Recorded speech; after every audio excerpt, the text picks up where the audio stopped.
Hi boys,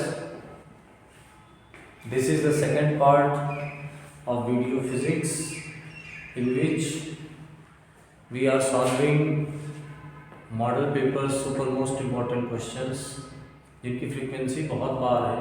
ये boards में बहुत बार आए हैं क्वेश्चंस और बच्चे इन सब क्वेश्चंस में फंसते हैं। तो हम ऐसे कुछ क्वेश्चंस को लेकर के आए हैं, जैसे कि 4 माइक्रोफैराड का एक कैपेसिटर है, 10 ओम का एक रेजिस्टेंस है, 2.5 वोल्ट का एक सेल है और 2 ओम का एक रेजिस्टेंस यहाँ पर लगा है। और क्वेश्चन में कहा गया internal resistance of cell is 0.5 ohm. इस सेल का जो इंटरनल रेजिस्टेंस है वो 0.5 ओम है, 0.5। तो फिगर में तो ड्रा नहीं है, लेकिन हम लोग फिगर में ड्रा कर देते हैं। यहाँ सेल का जो रेजिस्टेंस है वो है 0.5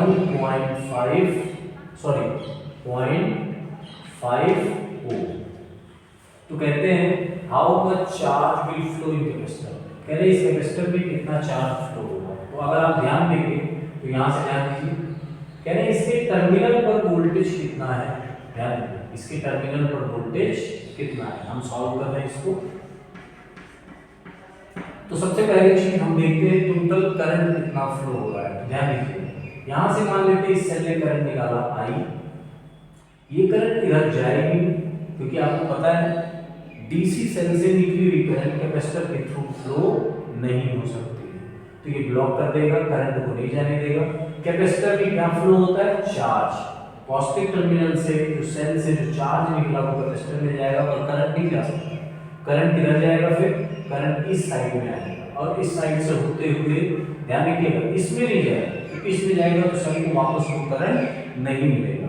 तो ये करंट यहाँ से यहाँ चला जाएगा। तो ध्यान रखिएगा इस सेल के लिए करंट का फ्लो सिर्फ इस रेजिस्टेंस पर है, इस रेजिस्टेंस पर। अब ध्यान दीजिएगा यहाँ से जो करंट निकली वो इस रेजिस्टेंस को भी मिली और सेम वही करंट इस रेजिस्टेंस को भी मिली। तो जब दो रेजिस्टेंस को सेम करंट मिलता हो तो दोनों रेजिस्टेंस किस फॉर्म में कनेक्ट है, सीरीज फॉर्म में। तो टोटल रेजिस्टेंस कितना हुआ, R equivalent equal to R1 plus R2, तो 2.5 इसको। तो कितना हो गया टोटल रेजिस्टेंस, 2.5 ओम। तो I equal to total current दिया I, टोटल वोल्टेज कितना प्रोवाइड है हमको, V अपॉन R इक्विवेलेंट। ध्यान दीजिएगा total current equal to total voltage provided upon total resistance. Total resistance means equivalent resistance. Total voltage कितना है 2.5 volt, total resistance कितना मिला हमको 2.5। तो टोटल करंट का फ्लो कितना है 1 एम्पियर। कितना करंट फ्लो है 1 एम्पियर। अब जरा ध्यान दीजिए कोई भी सेल अगर इस तरीके से कनेक्टेड है तो ये तो हो गया इसका ईएमएफ, ये हो गया इसका इंटरनल रेजिस्टेंस, और इस सेल ने जो भी करंट दिया मान लेते हैं वही।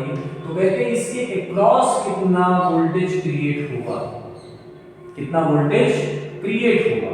तो इस वोल्टेज को क्या बोलते हैं, टर्मिनल वोल्टेज। क्या बोलते हैं, टर्मिनल वोल्टेज। इसका फार्मूला क्या होता है, V equal to E minus I into R।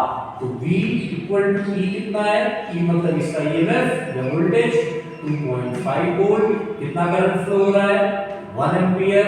कितने रेजिस्टेंस है, इंटरनल रेजिस्टेंस, तो ये हो गया 0.5। तो इसको अगर सॉल्व करेंगे तो ये आ गया 2 वोल्ट। कितना आ गया 2 वोल्ट।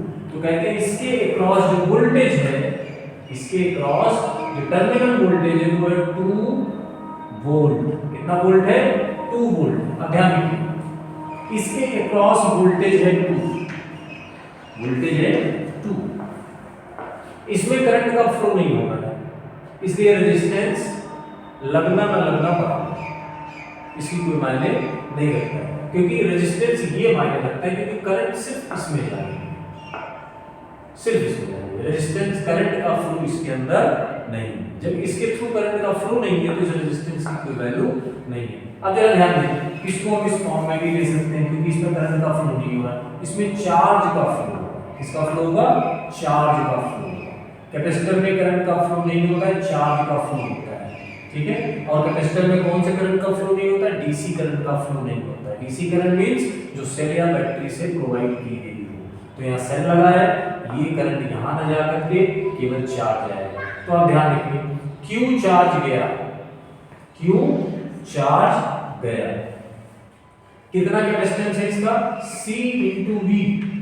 C कितना है? 4 माइक्रोफैरड, माइक्रो मतलब 10⁻⁻6। और वोल्टेज कितना क्रिएट है? तो वोल्टेज इसके क्रॉस क्रिएट है 2 वोल्ट। तो ये हो गया 8 इंटू 10⁻⁻6 कूलम, या फिर इसको माइक्रो कह सकते हैं, 10 micro coulomb. This is the solution of this question. I hope you understand this question. Now the next question is